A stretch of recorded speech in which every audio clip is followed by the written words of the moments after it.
ಅವ್ರಿಗೆ ಮಾನಸಿಕವಾಗಿ ಭಾಳ ಆಘಾತ ಆಗಿದ್ದಾರೆ ಅವರು. ಮೊದಲನೇದಾಗಿ ಅವ್ರ ಮೇಲೆ ಹಲ್ಲೆ ಆಗಿರ್ತಕ್ಕಂಥದ್ದಕ್ಕೆ ಅವರಿಗೆ ದೈಹಿಕವಾಗಿಯೂ ನೋವು ಮತ್ತು ಮಾನಸಿಕವಾಗಿಯೂ ನೋವು ಆಗಿದೆ.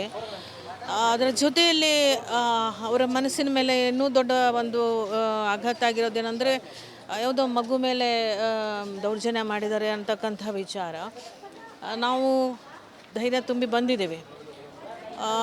ಅವರು ಬಸ್ ತುಂಬ ಜನ ಇರುವಾಗ ಅದರಲ್ಲೂ ಆ ವಯಸ್ಸಿನ ವ್ಯಕ್ತಿ ಹೋಗಿ ಸಣ್ಣ ಮಗುವಿನ ಮೇಲೆ ದೌರ್ಜನ್ಯ ಮಾಡೋದು ಅಂತಂದರೆ ಯಾರೂ ನಂಬಲಾರ್ದೇ ಇರತಕ್ಕಂಥ ವಿಷಯ ಇದು. ಸೊ ಹಾಗಾಗಿ ಇಂಥ ಒಂದು ಕಾನೂನನ್ನು ಯಾತಕ್ಕೆ ಬಳಸಿದರು ಆತನ ಮೇಲೆ ಅನ್ನೋಂಥದ್ದು ಯಕ್ಷ ಪ್ರಶ್ನೆ.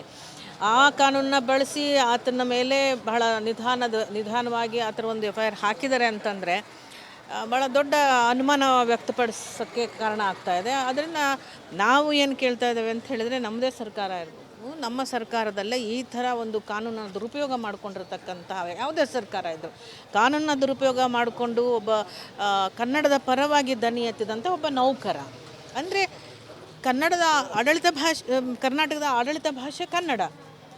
ಸೊ ಕನ್ನಡದ ಬಗ್ಗೆ ಮಾತಾಡಿ, ಕನ್ನಡದ ಒಂದು ಭಾಷೆಯಲ್ಲಿ ಮಾತಾಡಿ ನಂಗೆ ತಿಳಿಯೋದಿಲ್ಲ ಅಂತ ಕೇಳಿದ್ದೇ ದೊಡ್ಡ ಅಪರಾಧ ಅನ್ನೋ ಹಾಗೆ ಅವರು ಹಲ್ಲೆ ಮಾಡಿರ್ತಕ್ಕಂಥದ್ದು ಖಂಡನೀಯವಾದಂಥದ್ದು.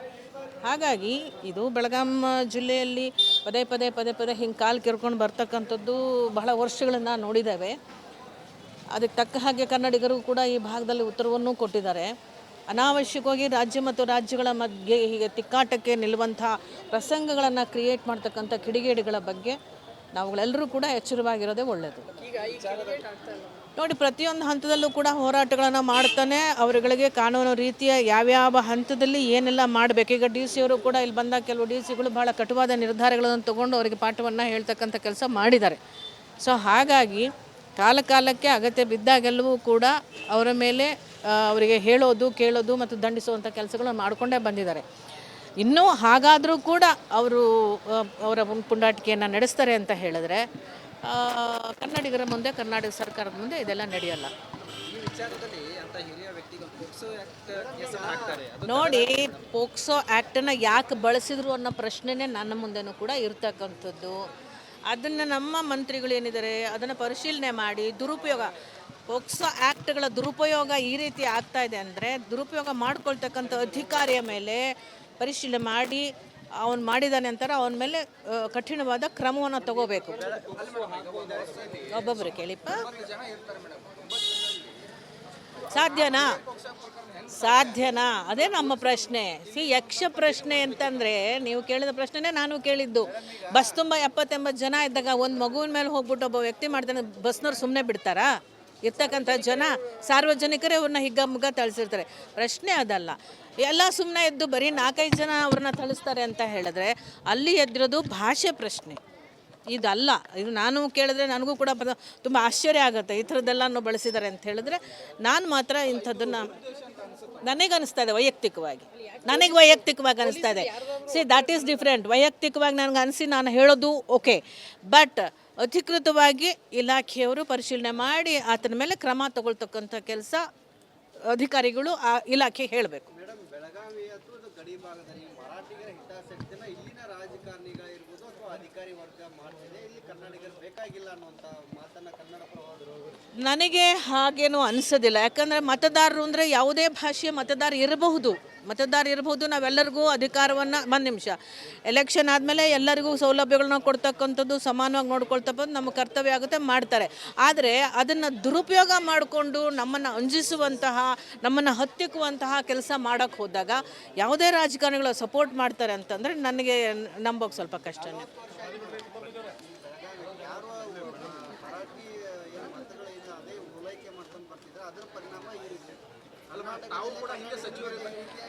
ನೋಡಿ, ಒಂದು ನಿಮಿಷ, ಕನ್ನಡಿಗರಾಗಿ ಬಾರ್ಡರ್ ಏರಿಯಾದಲ್ಲಿ ಮರಾಠಿಗರ ನಾಡಿನಲ್ಲಿ ಕನ್ನಡಿಗರು ಇದ್ದಾರೆ, ಆಯಿತಾ? ನಮ್ಮ ಓಟುಗಳು ಕೂಡ ಅವ್ರಿಗೆ ಬೇಕು ಅಂದಾಗ ಅಲ್ಲಿ ಎಷ್ಟು ನಾವುಗಳು ಯಾವ ರಾಜ್ಯದಲ್ಲಿದ್ದೀವೋ ಆ ರಾಜ್ಯದವರೇ ಆಗಿ ಅಲ್ಲಿ ನಾವು ಸಹಕಾರ ಕೊಟ್ಟಾಗ ಇಲ್ಲಿಯವರು ಕೂಡ ಇದೇ ರಾಜ್ಯದವರಾಗಿ ಇಲ್ಲೇ ಇದ್ದು ಯಾವುದೇ ಮಾತೃಭಾಷೆ ಅವರ ಮನೆಯಲ್ಲಿ ಹೊರಗಡೆ ಬಂದಾಗ ಕನ್ನಡ ನಾಡಿನ, ಕನ್ನಡ ರಾಜ್ಯದ ಆಡಳಿತ ಭಾಷೆಗೆ ಗೌರವ ಕೊಡಬೇಕಾದ್ದು ಅವರ ಆದ್ಯ ಕರ್ತವ್ಯ. ಅದು ಮಾಡಬೇಕು, ಮಾಡಿಸುವಂತ. ನೋಡಿ, ಮಾಡಿಸುವಂಥ ನಿಟ್ಟಿನಲ್ಲಿ ಇಲ್ಲಿನ ಅಧಿಕಾರಿಗಳು ನೀವು ಇದ್ದೀರಿ, ಅದಕ್ಕೆಲ್ಲ ಸಾಕ್ಷಿ. ಸಾಕಷ್ಟು ಸಲ ಅವರು ಪ್ರಯತ್ನ ಮಾಡಿದ್ದಾರೆ, ಮಾಡ್ತಲೂ ಇದ್ದಾರೆ, ಮುಂದೆನೂ ಮಾಡ್ತಾನೂ ಇರ್ತಾರೆ. ಮಹಾರಾಷ್ಟ್ರದಲ್ಲಿ ಕೊನೆಯದಾಗಿ ಏನು ನಮ್ಮ ಕಂಡಕ್ಟರ್ ಮೇಲೆ ಕೇಸರಿ ಬಣ್ಣ ಹಚ್ಚಿ ತಲೆ ಮೇಲೆ ಹಾಕ್ತಾರೆ, ಮಕ್ಕಳು ಕಚ್ತಾರೆ, ಅವನಿಗೆ ಒತ್ತಾಯಪೂರ್ವಕವಾಗಿ ಜೈ ಮಹಾರಾಷ್ಟ್ರ ಹಾಕ್ತಾರೆ ಮತ್ತು ಬಸ್ಗೆ ಅದಕ್ಕೆ ನಾನು ಹೇಳೋದು, ಯಾವುದೇ ರಾಜ್ಯದಲ್ಲಿ ಇರ್ತಕ್ಕಂಥವ್ರು ಅರ್ಥ ಮಾಡ್ಕೋಬೇಕು. ಬೆಳಗಾವಿಯಲ್ಲಿ ಇರ್ತಕ್ಕಂಥ ಮರಾಠಿಗರು ಎಲ್ಲರೂ ನಾನು ಇದು ದುಷ್ಟರು ಅಂತ ನಾನು ಹೇಳಕ್ಕೆ ಹೋಗಲ್ಲ. ಅರ್ಥ ಮಾಡ್ಕೊಂಡು ಬಾಳೋರು ನಮ್ಮ ಜೊತೆ ಬಾಳ್ತಾನೆ ಇರ್ತಾರೆ. ಯಾರೋ ಕಿಡಿಗೇಡಿಗಳು ಪುಂಡರು ಇಂಥ ಕೆಲಸ ಮಾಡಿದ್ರೆ ಮತ್ತೊಂದು ರಾಜ್ಯ, ಇನ್ನು ನಮ್ಮ ಅಕ್ಕಪಕ್ಕದ ರಾಜ್ಯಗಳು ನೆಮ್ಮದಿಯಾಗಿರೋಕ್ಕಾಗೋದಿಲ್ಲ, ಯಾರೂ ನೆಮ್ಮದಿಯಾಗಿರೋಕ್ಕಾಗಲ್ಲ. ಇದನ್ನು ಅವರು ಅರ್ಥ ಮಾಡ್ಕೊ. ಅವ್ರಿಗೆ ಮಾನಸಿಕವಾಗಿ ಭಾಳ ಆಘಾತ ಆಗಿದ್ದಾರೆ ಅವರು. ಮೊದಲನೇದಾಗಿ ಅವ್ರ ಮೇಲೆ ಹಲ್ಲೆ ಆಗಿರ್ತಕ್ಕಂಥದ್ದಕ್ಕೆ ಅವರಿಗೆ ದೈಹಿಕವಾಗಿಯೂ ನೋವು ಮತ್ತು ಮಾನಸಿಕವಾಗಿಯೂ ನೋವು ಆಗಿದೆ. ಅದರ ಜೊತೆಯಲ್ಲಿ ಅವರ ಮನಸ್ಸಿನ ಮೇಲೆ ಇನ್ನೂ ದೊಡ್ಡ ಒಂದು ಆಘಾತ ಆಗಿರೋದೇನೆಂದರೆ, ಯಾವುದೋ ಮಗು ಮೇಲೆ ದೌರ್ಜನ್ಯ ಮಾಡಿದ್ದಾರೆ ಅಂತಕ್ಕಂಥ ವಿಚಾರ. ನಾವು ಧೈರ್ಯ ತುಂಬಿ ಬಂದಿದ್ದೇವೆ. ಅವರು ಬಸ್ ತುಂಬ ಜನ ಇರುವಾಗ, ಅದರಲ್ಲೂ ಆ ವಯಸ್ಸಿನ ವ್ಯಕ್ತಿ ಹೋಗಿ ಸಣ್ಣ ಮಗುವಿನ ಮೇಲೆ ದೌರ್ಜನ್ಯ ಮಾಡೋದು ಅಂತಂದರೆ ಯಾರೂ ನಂಬಲಾರ್ದೇ ಇರ್ತಕ್ಕಂಥ ವಿಷಯ ಇದು. ಸೊ ಹಾಗಾಗಿ ಇಂಥ ಒಂದು ಕಾನೂನನ್ನು ಯಾತಕ್ಕೆ ಬಳಸಿದರು ಆತನ ಮೇಲೆ ಅನ್ನೋಂಥದ್ದು ಯಕ್ಷ ಪ್ರಶ್ನೆ. ಆ ಕಾನೂನನ್ನ ಬಳಸಿ ಆತನ ಮೇಲೆ ಬಹಳ ನಿಧಾನವಾಗಿ ಆತರ ಒಂದು FIR ಹಾಕಿದ್ದಾರೆ ಅಂತಂದರೆ ಭಾಳ ದೊಡ್ಡ ಅನುಮಾನ ವ್ಯಕ್ತಪಡಿಸೋಕ್ಕೆ ಕಾರಣ ಆಗ್ತಾಯಿದೆ. ಅದರಿಂದ ನಾವು ಏನು ಕೇಳ್ತಾ ಇದ್ದೇವೆ ಅಂತ ಹೇಳಿದರೆ, ನಮ್ಮದೇ ಸರ್ಕಾರ ಇರ್ಬೋದು, ನಮ್ಮ ಸರ್ಕಾರದಲ್ಲೇ ಈ ಥರ ಒಂದು ಕಾನೂನನ್ನು ದುರುಪಯೋಗ ಮಾಡಿಕೊಂಡಿರ್ತಕ್ಕಂಥ ಯಾವುದೇ ಸರ್ಕಾರ ಇದ್ದರು, ಕಾನೂನನ್ನ ದುರುಪಯೋಗ ಮಾಡಿಕೊಂಡು ಒಬ್ಬ ಕನ್ನಡದ ಪರವಾಗಿ ದನಿ ಎತ್ತಿದಂಥ ಒಬ್ಬ ನೌಕರ ಅಂದರೆ, ಕನ್ನಡದ ಆಡಳಿತ ಭಾಷೆ, ಕರ್ನಾಟಕದ ಆಡಳಿತ ಭಾಷೆ ಕನ್ನಡ. ಸೊ ಕನ್ನಡದ ಬಗ್ಗೆ ಮಾತಾಡಿ, ಕನ್ನಡದ ಒಂದು ಭಾಷೆಯಲ್ಲಿ ಮಾತಾಡಿ ನಂಗೆ ತಿಳಿಯೋದಿಲ್ಲ ಅಂತ ಕೇಳಿದ್ದೇ ದೊಡ್ಡ ಅಪರಾಧ ಅನ್ನೋ ಹಾಗೆ ಅವರು ಹಲ್ಲೆ ಮಾಡಿರ್ತಕ್ಕಂಥದ್ದು ಖಂಡನೀಯವಾದಂಥದ್ದು. ಹಾಗಾಗಿ ಇದು ಬೆಳಗಾಂ ಜಿಲ್ಲೆಯಲ್ಲಿ ಪದೇ ಪದೇ ಹಿಂಗೆ ಕಾಲು ಕೆರ್ಕೊಂಡು ಬರ್ತಕ್ಕಂಥದ್ದು ಬಹಳ ವರ್ಷಗಳನ್ನು ನೋಡಿದ್ದೇವೆ. ಅದಕ್ಕೆ ತಕ್ಕ ಹಾಗೆ ಕನ್ನಡಿಗರು ಕೂಡ ಈ ಭಾಗದಲ್ಲಿ ಉತ್ತರವನ್ನು ಕೊಟ್ಟಿದ್ದಾರೆ. ಅನಾವಶ್ಯಕವಾಗಿ ರಾಜ್ಯ ಮತ್ತು ರಾಜ್ಯಗಳ ಮಧ್ಯೆ ಹೀಗೆ ತಿಕ್ಕಾಟಕ್ಕೆ ನಿಲ್ಲುವಂಥ ಪ್ರಸಂಗಗಳನ್ನು ಕ್ರಿಯೇಟ್ ಮಾಡ್ತಕ್ಕಂಥ ಕಿಡಿಗೇಡಿಗಳ ಬಗ್ಗೆ ನಾವುಗಳೆಲ್ಲರೂ ಕೂಡ ಎಚ್ಚರವಾಗಿರೋದೇ ಒಳ್ಳೆಯದು. ನೋಡಿ, ಪ್ರತಿಯೊಂದು ಹಂತದಲ್ಲೂ ಕೂಡ ಹೋರಾಟಗಳನ್ನು ಮಾಡ್ತಾನೆ, ಅವರುಗಳಿಗೆ ಕಾನೂನು ರೀತಿಯ ಯಾವ್ಯಾವ ಹಂತದಲ್ಲಿ ಏನೆಲ್ಲ ಮಾಡಬೇಕು. ಈಗ DC ಅವರು ಕೂಡ ಇಲ್ಲಿ ಬಂದ ಕೆಲವು DCಗಳು ಭಾಳ ಕಟುವಾದ ನಿರ್ಧಾರಗಳನ್ನು ತಗೊಂಡು ಅವರಿಗೆ ಪಾಠವನ್ನು ಹೇಳ್ತಕ್ಕಂಥ ಕೆಲಸ ಮಾಡಿದ್ದಾರೆ. ಸೊ ಹಾಗಾಗಿ ಕಾಲಕ್ಕೆ ಅಗತ್ಯ ಬಿದ್ದಾಗೆಲ್ಲವೂ ಕೂಡ ಅವರ ಮೇಲೆ ಅವರಿಗೆ ಹೇಳೋದು, ಕೇಳೋದು ಮತ್ತು ದಂಡಿಸುವಂಥ ಕೆಲಸಗಳನ್ನು ಮಾಡಿಕೊಂಡೇ ಬಂದಿದ್ದಾರೆ. ಇನ್ನೂ ಹಾಗಾದರೂ ಕೂಡ ಅವರು ಅವರ ಪುಂಡಾಟಿಕೆಯನ್ನು ನಡೆಸ್ತಾರೆ ಅಂತ ಹೇಳಿದ್ರೆ, ಕನ್ನಡಿಗರ ಮುಂದೆ, ಕರ್ನಾಟಕ ಸರ್ಕಾರದ ಮುಂದೆ ಇದೆಲ್ಲ ನಡೆಯಲ್ಲ. ನೋಡಿ, ಪೋಕ್ಸೋ ಆ್ಯಕ್ಟನ್ನು ಯಾಕೆ ಬಳಸಿದ್ರು ಅನ್ನೋ ಪ್ರಶ್ನೆನೇ ನನ್ನ ಮುಂದೆನೂ ಕೂಡ ಇರ್ತಕ್ಕಂಥದ್ದು. ಅದನ್ನು ನಮ್ಮ ಮಂತ್ರಿಗಳು ಏನಿದ್ದಾರೆ ಅದನ್ನು ಪರಿಶೀಲನೆ ಮಾಡಿ, ದುರುಪಯೋಗ, ಪೋಕ್ಸೋ ಆ್ಯಕ್ಟ್ಗಳ ದುರುಪಯೋಗ ಈ ರೀತಿ ಆಗ್ತಾ ಇದೆ ಅಂದರೆ, ದುರುಪಯೋಗ ಮಾಡ್ಕೊಳ್ತಕ್ಕಂಥ ಅಧಿಕಾರಿಯ ಮೇಲೆ ಪರಿಶೀಲನೆ ಮಾಡಿ ಅವನು ಮಾಡಿದ್ದಾನೆ ಅಂತಾರೆ, ಅವನ ಮೇಲೆ ಕಠಿಣವಾದ ಕ್ರಮವನ್ನು ತಗೋಬೇಕು. ಒಬ್ಬೊಬ್ಬರು ಕೇಳಿಪ್ಪ, ಸಾಧ್ಯನಾ? ಅದೇ ನಮ್ಮ ಪ್ರಶ್ನೆ. ಯಕ್ಷ ಪ್ರಶ್ನೆ ಅಂತಂದರೆ, ನೀವು ಕೇಳಿದ ಪ್ರಶ್ನೆನೇ ನಾನು ಕೇಳಿದ್ದು. ಬಸ್ ತುಂಬ 70-80 ಜನ ಇದ್ದಾಗ ಒಂದು ಮಗುವಿನ ಮೇಲೆ ಹೋಗ್ಬಿಟ್ಟು ಒಬ್ಬ ವ್ಯಕ್ತಿ ಮಾಡ್ತಾನೆ, ಬಸ್ನವ್ರು ಸುಮ್ಮನೆ ಬಿಡ್ತಾರಾ? ಇರ್ತಕ್ಕಂಥ ಜನ ಸಾರ್ವಜನಿಕರೇ ಅವ್ರನ್ನ ಹಿಗ್ಗಮುಗ್ಗ ಥಳಿಸಿರ್ತಾರೆ. ಪ್ರಶ್ನೆ ಅದಲ್ಲ. ಎಲ್ಲ ಸುಮ್ಮನೆ ಎದ್ದು ಬರೀ 4-5 ಜನ ಅವ್ರನ್ನ ಥಳಿಸ್ತಾರೆ ಅಂತ ಹೇಳಿದ್ರೆ, ಅಲ್ಲಿ ಎದ್ದಿರೋದು ಭಾಷೆ ಪ್ರಶ್ನೆ, ಇದಲ್ಲ. ಇದು ನಾನು ಕೇಳಿದ್ರೆ ನನಗೂ ಕೂಡ ತುಂಬ ಆಶ್ಚರ್ಯ ಆಗುತ್ತೆ, ಈ ಥರದ್ದೆಲ್ಲನೂ ಬಳಸಿದ್ದಾರೆ ಅಂತ ಹೇಳಿದ್ರೆ. ನಾನು ಮಾತ್ರ ಇಂಥದ್ದನ್ನು ನನಗನ್ನಿಸ್ತಾ ಇದೆ, ನನಗೆ ವೈಯಕ್ತಿಕವಾಗಿ ಅನಿಸ್ತಾ ಇದೆ.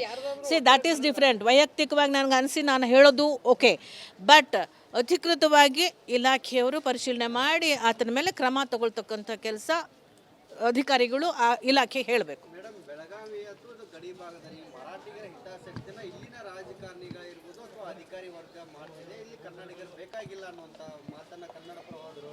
ನನಗೆ ಹಾಗೇನೂ ಅನಿಸೋದಿಲ್ಲ. ಯಾಕಂದರೆ ಮತದಾರರು ಅಂದರೆ ಯಾವುದೇ ಭಾಷೆಯ ಮತದಾರ ಇರಬಹುದು, ನಾವೆಲ್ಲರಿಗೂ ಅಧಿಕಾರವನ್ನು, ಒಂದು ನಿಮಿಷ, ಎಲೆಕ್ಷನ್ ಆದಮೇಲೆ ಎಲ್ಲರಿಗೂ ಸೌಲಭ್ಯಗಳನ್ನ ಕೊಡ್ತಕ್ಕಂಥದ್ದು, ಸಮಾನವಾಗಿ ನೋಡ್ಕೊಳ್ತಕ್ಕಂಥದ್ದು ನಮ್ಮ ಕರ್ತವ್ಯ ಆಗುತ್ತೆ, ಮಾಡ್ತಾರೆ.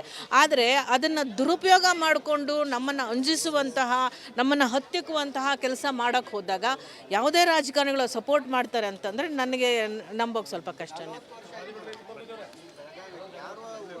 ಮರಾಠಿ ಏನು ಮತಗಳಿಂದ ಅದೇ ಓಲೈಕೆ ಮಾಡ್ಕೊಂಡು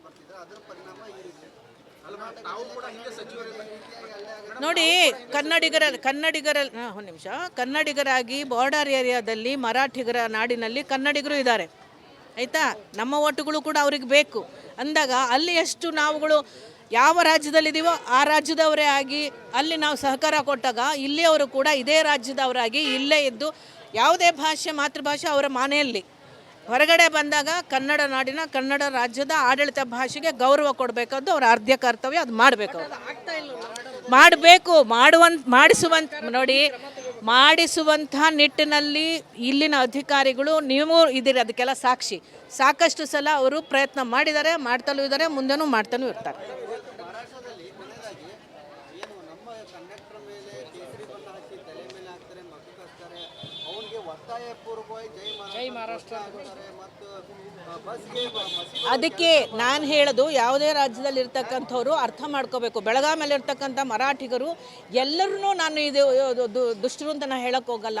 ಅರ್ಥ ಮಾಡ್ಕೊಂಡು ಬಾಳೋರು ನಮ್ಮ ಜೊತೆ ಬಾಳ್ತಾನೆ ಇರ್ತಾರೆ. ಯಾರೋ ಕಿಡಿಗೇಡಿಗಳು ಪುಂಡರು ಇಂಥ ಕೆಲಸ ಮಾಡಿದ್ರೆ ಮತ್ತೊಂದು ರಾಜ್ಯ, ಇನ್ನು ನಮ್ಮ ಅಕ್ಕಪಕ್ಕದ ರಾಜ್ಯಗಳು ನೆಮ್ಮದಿಯಾಗಿರೋಕ್ಕಾಗೋದಿಲ್ಲ, ಯಾರೂ ನೆಮ್ಮದಿಯಾಗಿರೋಕ್ಕಾಗಲ್ಲ. ಇದನ್ನು ಅವರು ಅರ್ಥ ಮಾಡ್ಕೋ.